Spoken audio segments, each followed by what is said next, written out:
Oi, gente, estamos começando mais um episódio do Entre Chaves, seu podcast de desenvolvimento de software. Eu sou a Fernanda Vieira e hoje a gente vai falar sobre o que nunca te contaram sobre liderança. Então, a gente vai falar sobre alguns perrengues que a gente já viveu como líder e te dar algumas dicas também que a gente aprendeu na prática. E não se esqueça, se você quiser falar com a gente aqui do Entre Chaves, mandar alguma dúvida, uma sugestão, manda um e-mail pra gente ou nos adicione no Instagram. Os links estão na descrição do episódio. Então, para conversar aqui comigo hoje, temos duas pessoas maravilhosas. Oi, Yas, se apresenta pra gente aqui. Oi, gente. Obrigada pelo convite, Fernandinha. Muito feliz de estar aqui. Gente, eu sou Yasmin, ou Yas, como todo mundo me chama aqui. Eu sou líder na DTI das nossas áreas de design de produto. Já estou aqui há bastante tempo, conheço a Fernandinha, faço aqui uns 6 anos. Então temos longa estrada aí. Boa. E o Filipão também está conosco aqui hoje. E aí, pessoal, tudo bem? Bom dia, boa tarde, boa noite. Tenho o costume de gravar o podcast dos agilistas, mas é um prazer vir aqui gravar o Entre Chaves com a Fernandinha. Também conheço a Fernandinha há um tempo, acho que é um pouco mais do que a Yas, né? Uns 12 anos, né, Fernandinha?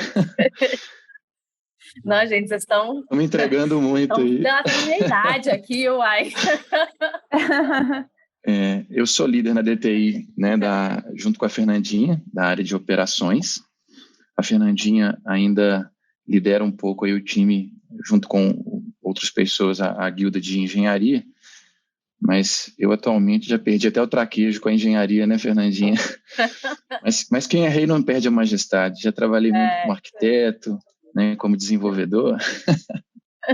É isso aí. Ô, gente, quando eu comecei a pensar, assim, né, sobre perrengues de liderança, dicas de liderança, né, eu fiz uma reflexão muito grande sobre a minha trajetória, desde antes de eu começar a liderar pessoas até hoje.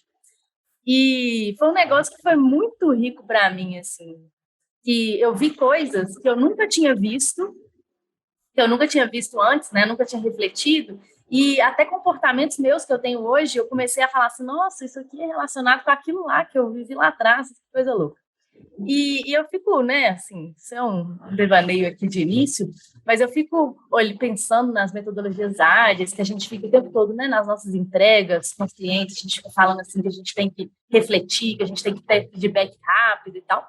E eu acho que a gente mesmo não utiliza muito essas práticas ágeis para as nossas vidas, assim. A gente talvez não reflita tanto sobre a nossa trajetória, sobre, né, o que a gente é hoje, produto do quê e tudo mais. E eu acho, né, igual eu falei, essa reflexão me ajudou muito a encontrar, a me conhecer como líder. Saber os nossos pontos fortes, nossas fraquezas e onde que a gente quer chegar é um negócio super importante que pode nos motivar e, consequentemente, motivar o time que a gente lidera, né?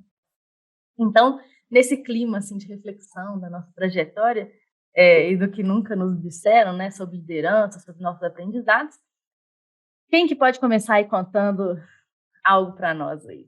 Bora lá refletir um pouco esse assunto, né? Realmente tem uma gama muito grande de tópicos aí que a gente pode bater um papo aqui.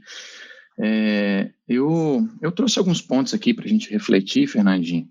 O primeiro que eu queria compartilhar para a gente bater um papo, né, se o tema aí é coisas que não te contaram sobre a liderança ou sobre ser um líder, acho que a primeira, e teve muito a ver com a forma como eu evoluí na minha carreira de líder, é que eu acredito que se tornar um líder não é sobre controlar ou coordenar necessariamente as pessoas, sabe? É mais sobre inspirar, cuidar, influenciar essas pessoas para que a gente possa tirar, né, o melhor delas e para que elas possam tomar as melhores decisões, né? Nem sempre o líder deve estar por perto, deve estar controlando ou microgerenciando, mas sim influenciando e sendo mais aquele líder parecido com a metáfora que a gente usa, já foi bem abordada lá nos agilistas, a metáfora do jardineiro, né? A gente não vê um jardineiro controlando, gritando com uma planta e ela vai crescer da melhor forma. A gente vê um jardineiro garantindo que o ambiente é o melhor para que aquela planta cresça da melhor forma como ela decidir crescer, né? Que é a natureza agindo. Então, eu acredito muito nisso. E aí a gente pode bater um pouco de papo em cima desse tema. O que vocês acham sobre isso? Eu trouxe um dos pontos que eu trouxe aqui também, é bem relacionado com isso. Eu acho que quando eu também, né, quando eu comecei como líder também, uma das coisas que eu fazia era passar as atividades muito, muito, muito bem detalhadas, sobre tudo que a pessoa tinha que fazer. Eu olhava do código, eu olhava e falava assim, olha, você vai no método tal Você fazia pela pessoa, no caso, né? Essa linha, quase que isso. Eu quase programava, né? Na descrição da atividade. Eu fazia, basicamente. Fazia. Mas, né, precisava passar para alguém. E aí eu fiquei depois, né, pensando sobre isso, isso foi uma coisa também que não me contaram, que é assim, o quanto que eu tirava a autonomia das pessoas, né? E é isso, o papel do líder não é esse mesmo, não é esse de tipo assim, de quase que caminhar para a pessoa, né? Mas ao contrário, é de ensinar, de preparar.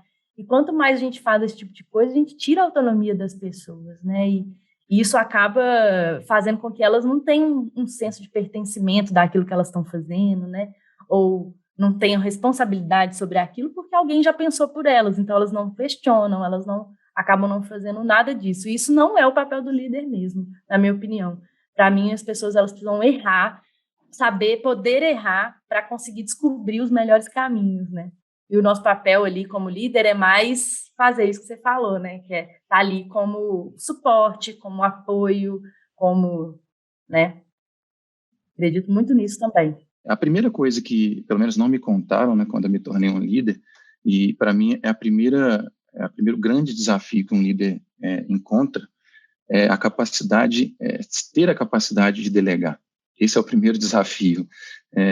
E assim, eu não sei se vai ser novidade ou não para os nossos ouvintes, mas tem líderes, inclusive, que passam toda uma carreira sem adquirir essa capacidade, né? Isso é muito assustador quando a gente fala sobre as novas formas de gestão, né?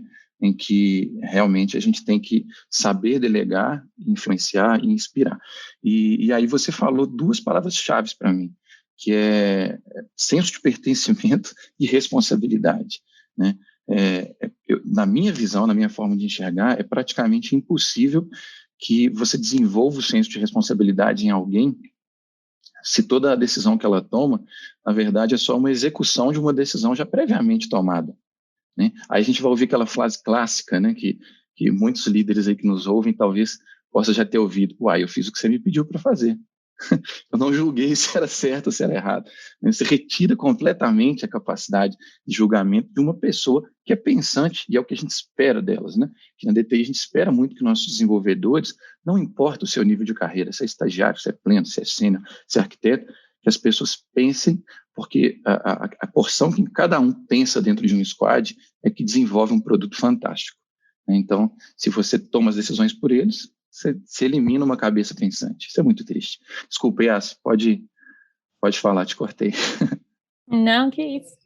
É porque tem uma coisa legal que eu fiquei aqui me lembrando agora, que foi um super aprendizado na minha trajetória, que tem a ver com o que vocês estão falando, que é o seguinte, principalmente aqui na nossa realidade, na DTI, né? Porque a gente está liderando times de múltiplos cenários. Então, os nossos times, eles não têm todos o mesmo cenário, eles não estão todos fazendo a mesma coisa.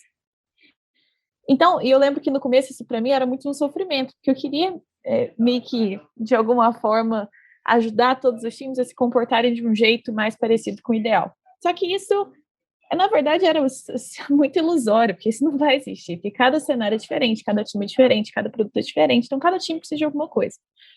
E aí, para conectar com esse lance da autonomia, né, parte desse exercício que eu tive que fazer é confiar nas pessoas que estão lá na ponta, dar autonomia para elas correrem atrás do que é melhor, mas, ao mesmo tempo, que é essa reflexão que eu queria trazer, autonomia sem muito direcionamento também é uma confusão danada. Então, eu tive que mudar completamente o meu raciocínio de assim, não, eu não vou definir o que os times estão fazendo, mas eu vou criar referências para os times olharem para essas referências, se inspirarem em cima delas, porque aí eles vão ter uma base, e aí eles vão poder exercer toda a autonomia e toda a criatividade que eles tiverem no seu contexto para fazer o melhor que eles puderem, porque eu confio neles. Então também tem esse ponto, porque é que você muda mesmo o jeito de liderança, né? Ao invés de você estar definindo as coisas, você está criando condições. E parte de criar condições pode ser criar essas referências comuns. Então, vocês também, eu sei que a vida de vocês é muito isso, né? Ficar criando artefatos e ferramentas e coisas para ajudar os times. Acho que isso também faz bastante parte do nosso formato, principalmente de liderança aqui. Exatamente, assim, eu acredito muito que é isso que você falou, né? O nosso trabalho, meu e do Filipão, principalmente o seu também, que você acabou de falar, né? É isso, é criar referência, é não tirar autonomia, porque também, né? O que adiantaria, né? A gente como líder aqui vir e falar todo o passo a passo, todo o como, né? A gente fica falando muito sobre isso, né, Filipão? Falar todo o como, falar, né, deixar um negócio tão formatado, né, tão prescritivo, que os times simplesmente se tornariam, como o Filipão já falou, executores. E isso acaba, não leva, né? Não leva o time a ser realmente motivado a estar ali e trabalhar naquele cenário, né? E aí entra, fazendo uma contra-reflexão aqui, né? Entra uma das maiores desafios que a gente tem, né, Yas, Fernandinha, que é inspirar e conseguir comunicar bem que as ferramentas, né, o que está sendo criado não é uma regra a ser utilizada, e sim um direcionamento estratégico, que o como ele pode ser reinventado, mas que se você ainda não se sentir apto a reinventar, nós temos uma sugestão. Então, comunicar isso é um desafio muito grande também, né? Que as pessoas, acho que às vezes vêm de um mercado ou vêm de uma ideia mais tradicionalista, né? Em que não existe realmente autonomia, em que os líderes te falam como fazer. E aí, eu acho que essa faz muito parte da nossa realidade. Quebrar com isso e transmitir para as pessoas que o que é definido é uma visão estratégica. A execução, ela tem a sua autonomia, né? Com essa ressalva que a Yas falou, a autonomia não é irrestrita porque ela é limitada pela estratégia, né? Isso que você está falando, Filipão, tem tudo a ver com um dos pontos que eu queria trazer aqui para a discussão, que é o seguinte, que é uma coisa que eu também foi ficando muito clara para mim ao longo dos anos. Você falou aí até no começo da sua fala que um líder inspira. Então, parte dessa inspiração que você está falando aí é mostrar para as pessoas novos caminhos, é engajar as pessoas com uma novidade, com algo que a gente poderia fazer, um passo que a gente pode dar, convencer que alguma ferramenta pode mudar o jogo. Então, a gente está sempre falando com pessoas, passando ideias e tentando gerar engajamento das nossas ideias. E aí, o que é o grande aprendizado é que a gente tem que saber fazer isso muito bem. A gente tem que saber contar essas histórias muito bem. Tem que ter energia e tem que ter um discurso legal, engajante. Não tem jeito. Porque quantas vezes... e aí o ponto é assim, não adianta só o conhecimento técnico. Tipo assim, você ser muito fera tecnicamente naquele assunto. Se o jeito que você passa para o seu time, para a sua empresa, para o seu cliente, para seja quem for, a sua ideia, for só nessa linha técnica, não vai ser tão efetivo, por mais correto que você esteja tecnicamente. Então, você precisa saber conversar, saber engajar, ter energia no seu discurso, contar uma boa história. Isso faz muita, muita diferença, na minha opinião. Já passei N cenários em que tive que participar de reuniões que alguém muito técnico estava falando assim, você desengaja completamente, apesar de estar correto, né, da pessoa você conseguir falar, poxa, ela tem muito domínio técnico, mas você não sente aquela motivação de falar, vou fazer. Gostei, vou correr atrás disso porque faz sentido. Acho que esse também é algo que nunca me contaram, mas que foi super importante de aprender ao longo desses anos. Nossa, perfeito. Assim, isso aí que você acabou de falar, né, foi traduzido numa expressão, né, que é o líder precisa de soft skill. Né, assim, o líder ele não tem que ser só aquela pessoa extremamente técnica, né? Inclusive, eu brinco às vezes com algumas pessoas que, em algumas situações, uma pessoa em sua carreira acredita assim, não, eu tenho que me tornar um gestor, tenho que me tornar um líder, é só assim que eu vou ter evolução de carreira, né? E a pessoa é um excelente técnico, é um excelente arquiteto e começa a enveredar para o lado, né, da liderança, da gestão, mas lhe falta, né, esse soft skill. Aí a gente brinca, né? Perdemos um grande arquiteto e ganhamos um péssimo líder, né? Porque às vezes a pessoa ela não tem esse entendimento de só o técnico não adianta. Você tem que influenciar a pessoa a desenvolver o seu lado técnico, né? Então, perfeito isso que a Yas falou. E isso, né, de contar a história, né, tem tudo a ver com convencimento também, né, com você, essas habilidades que eu acho que fazem também todo sentido no líder, né, de você saber convencer o seu ponto, né. E eu tenho um exemplo bem claro, assim, na minha trajetória, de um squad que eu estava ajudando, era um squad de dados, e eles estavam com uma solução técnica lá totalmente, né, ajustada e tudo mais, mas o cliente não estava comprando aquela solução de jeito nenhum. E o que a gente fez? A gente fez um desenho, né, um desenho de uma história de como aquilo iria funcionar. Ah, o fulaninho vai chegar e vai acontecer isso, e aí daqui a pouco, não sei o quê. E aí sim o cliente conseguiu entender o que eles estavam propondo e aceitou no final das contas. Então, acho que tudo também, né, é convencimento, é a gente contar essa história, né, de fato, conseguir mostrar talvez mais uma imagem daquilo, né, mais do que ficar só ali no técnico. Isso também acontece muito aqui, né, quando a gente vai defender soluções técnicas, isso pode acontecer muito, né, já vi isso acontecendo. Muito, assim, a pessoa vai defender uma solução técnica, mas esquece que ela tem que contextualizar o negócio daquilo, ela tem que contar a história do porquê que ela está defendendo aquilo ali, né? E não só simplesmente assim, meu código é esse aqui, eu vou mostrar isso aqui, gente, me ajuda. Não, de forma alguma, né? Gente, vamos aqui, eu estou fazendo esse código por causa disso, né? Porque eu quero resolver este problema. É porque às vezes eu só ia dizer que às vezes a gente apaixona pela solução técnica. Porque a gente sabe o quão difícil foi fazer e o quão bonito que tá, e a gente tem orgulho mesmo, porque a gente sabe o que tá ali por trás. Só que você esquece que às vezes a pessoa que tá te ouvindo não tá tão interessada, não tá achando tão bonito quanto você que criou tá achando. Então, você tem que conseguir contar essa historinha de um jeito que engaje com a sua audiência. Esse que é o princípio de contar história, né? Você conta história para audiência. Então, realmente, isso é uma skill super legal de desenvolver. Acho que faz super sentido. Totalmente. Esse exemplo que você deu, Fernandinha, assim, sobre contar uma historinha, sabe? Eu vou lembrar aqui um caso, né, com acho que um dos primeiros estagiários, junto com a Fernandinha, né, um dos primeiros estagiários da DTI, que é o Marcos Coelho, que já até gravou um episódio dos Agilistas, né, o famoso Itumirim. Ele entrou junto com você, não foi, Fernandinha? Foi um pouquinho antes.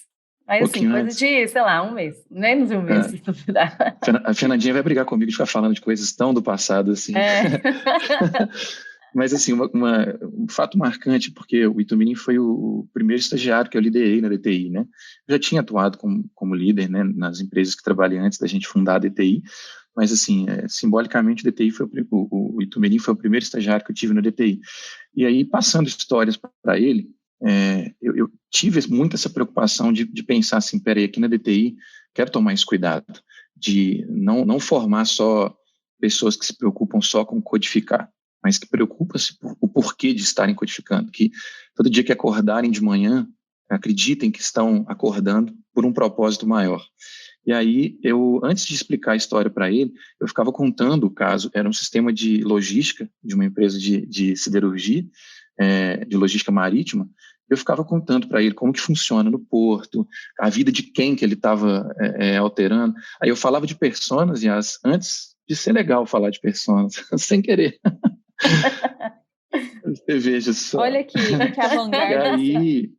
E aí ele me deu um feedback uma vez, ele falou assim, nossa, fica muito mais fácil eu entender o que eu tenho que fazer tecnicamente se eu sei que tipo de situação, que tipo de pessoa está utilizando aquilo que eu estou fazendo. E, principalmente, eu fico muito feliz de saber que eu estou transformando para melhor a vida de alguém. Então, isso traz propósito, né? Que é o que a gente falou lá atrás. Uhum. Total. E eu queria trazer um outro ponto aqui. Eu acho que tem um pouco a ver também com esse negócio de líderes não tem que ser só técnicos, de líderes terem soft skills, que tem um pouco a ver com timidez e liderança, assim. Eu, desde o início, né, eu sempre fui uma pessoa muito tímida. Então, no início da minha carreira... Não, é sério. No início da minha carreira, da minha trajetória, né, eu ficava assim, gente, eu nunca vou ser líder, não tenho a menor condição de ser líder. E, enfim, a dinâmica, né, da minha carreira acabou me transformando numa líder, assim, né, e eu tive a oportunidade de liderar pessoas. E no início eu era meio travada, assim, tipo assim, no sentido de às vezes eu não deixava as pessoas se aproximarem tanto. Sei lá, eu acho que eu tinha algumas coisas assim de realmente me afastar um pouco mesmo. E eu queria que alguém tivesse me falado que isso é tão prejudicial para o time, porque o time a gente acaba não criando vínculo com as pessoas, né? A gente acaba não criando conexão. né? As pessoas não se sentem à vontade para dar sua opinião num time que realmente, né, não tem essa conexão. E aí o negócio fica muito ruim, porque sem opinião, né, sem a pessoa se dar a opinião dela, ela acaba ficando sem compromisso com a responsabilidade do que ela está fazendo. E aí, sem compromisso, né, com essa responsabilidade, a gente não cria esse ambiente de confiança mesmo dentro do time. E a gente sabe que a confiança, né, ela é realmente um proxy para motivação, para as pessoas, né, trabalharem mais motivadas, para as pessoas serem até mais produtivas. Então, hoje, assim, eu olhando para trás, né, eu gostaria que alguém tivesse me falado assim, não, calma, você pode ser uma líder, mesmo sendo essa pessoa um pouco mais tímida e tudo mais, mas deixa as pessoas se aproximarem, porque a gente tem que mostrar que nós somos pessoas comuns, como todo mundo que está trabalhando conosco, né? E uma coisa super importante que eu percebi é que a gente mostrar as nossas vulnerabilidades é um negócio super importante que cria conectividade, né? A gente mostrar quem a gente é, as nossas falhas, né? Traz essa conectividade com o nosso time. Tem até uma dinâmica muito legal que a gente aqui na DTI até faz com frequência, que chama Failure Wall, que é exatamente a gente mostrar as nossas falhas. Gente, eu já falhei com isso, olha só, isso aqui eu fiz merda outro dia mesmo, aqui, ó, semana passada eu fiz uma merda aqui, que droga. E a gente mostrar essas nossas falhas, mostrar essas nossas vulnerabilidades, nos torna muito mais suscetíveis a nos conectar com as pessoas, né? Então, eu acho que isso a gente também, né? Eu acho que isso é uma coisa muito, muito importante. A gente não. Eu acho que eu tinha também isso muito, sabe? De tentar assim, ser sempre a perfeita, você falar assim, nossa, que eu queria muito ser reconhecida como sendo, sabe assim? Então, tudo isso eu acredito que foi muito valioso para mim, na minha trajetória também. Isso que você falou, Fernandinho, para mim, assim, eu resumiria que é uma coisa que eu acredito muito também, sabe? Eu resumiria que um bom líder, um grande líder, ele é o humano que faz parte do time e é reconhecido como líder, e não o herói que é instituído como líder, né? Então, liderança é sobre ser reconhecido também. Não é alguém que vai te dizer, você é líder, e ponto final, e a partir desse momento você é um líder, né? O time tem que te reconhecer como líder, igual você disse, você tem que aproximar para o time te reconhecer como líder, né? Eu acho também que é muito importante para as pessoas do seu time te conhecerem mesmo como pessoa, o que você gosta, o que te irrita, o que te faz feliz. Que é tão difícil, né? Você pensa, senão vira uma coisa meio robótica o trabalho, né? A gente tem que deixar todo o que a gente é para fora do trabalho, você entra no trabalho, você vira uma casca, e aí fica lá trabalhando, esquece tudo que você tem para trás. Então, eu acho isso também muito importante, é algo que eu gosto de fazer, de criar essas conexões, de descobrir coisas em comum, de contar, às vezes, quando eu não tô bem, aconteceu tal coisa, não tô muito bem essa semana, tô perdida, tô confusa, vocês me desculpem.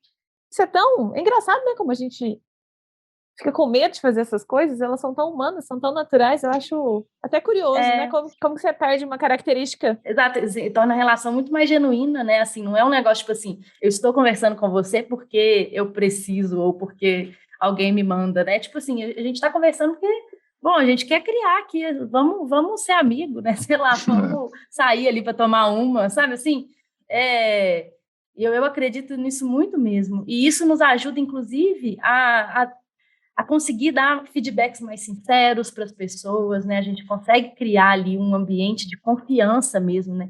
De segurança psicológica, inclusive, né? Para aquele time poder se expressar da forma que quiser. E, de novo, daquele negócio do erro também, do time poder errar, né? E das pessoas poderem errar e saberem que está tudo bem, que ninguém vai chegar e vai falar assim, você é o culpado, você tá tudo errado, vamos te demitir, sabe assim, então eu acredito muito, muito, muito nisso mesmo.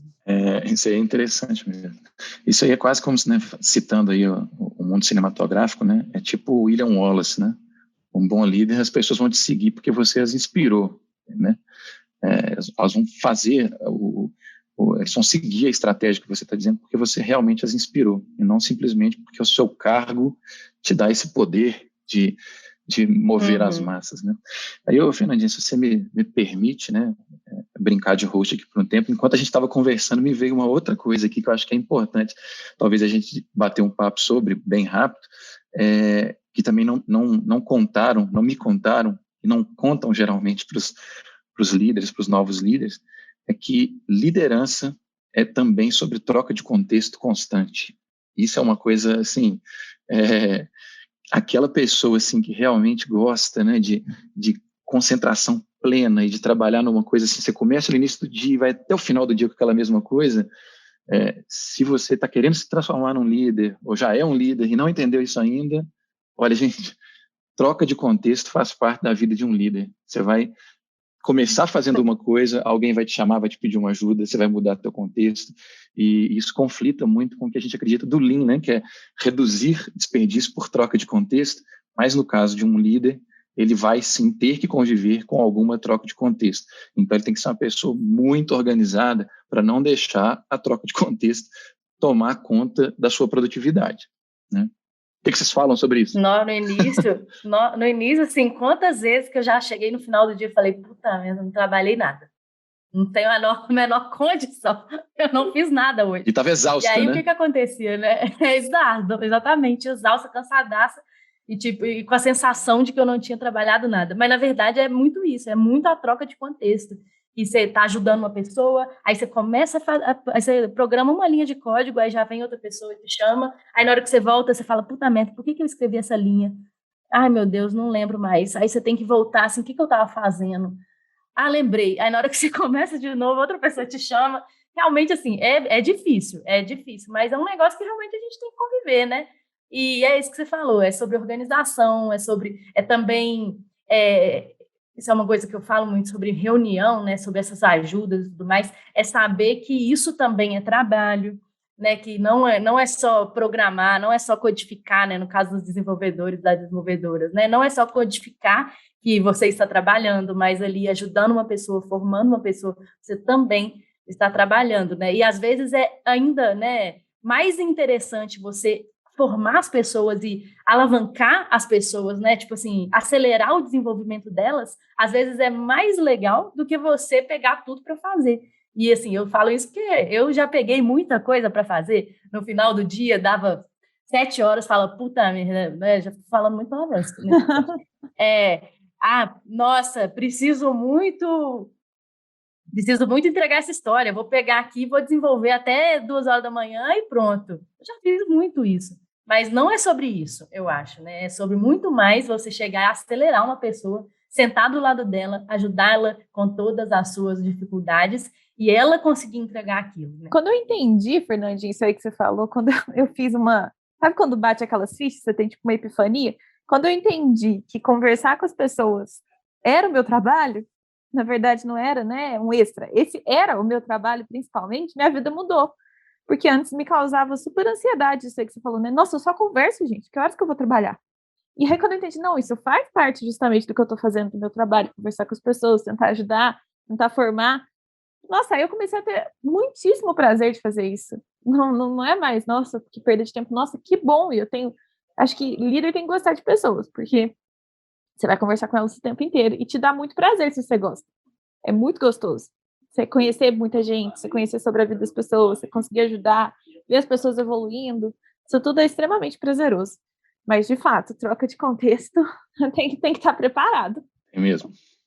Bom, gente, o papo foi muito bom, gostei demais, assim, acho que se a gente quisesse, né, e pudesse, a gente poderia ficar aqui até amanhã falando sobre coisas que não nos contaram, nossas experiências de liderança, se, né, dependendo aí, a gente pode fazer até uma parte 2 desse episódio. E é isso, muito obrigada pela conversa, foi excelente, valeu demais. Até mais, pessoal. Obrigada, pessoal, obrigada pelo convite, Fernandinho, beijo. Valeu, pessoal, muito obrigado pelo convite, até a próxima.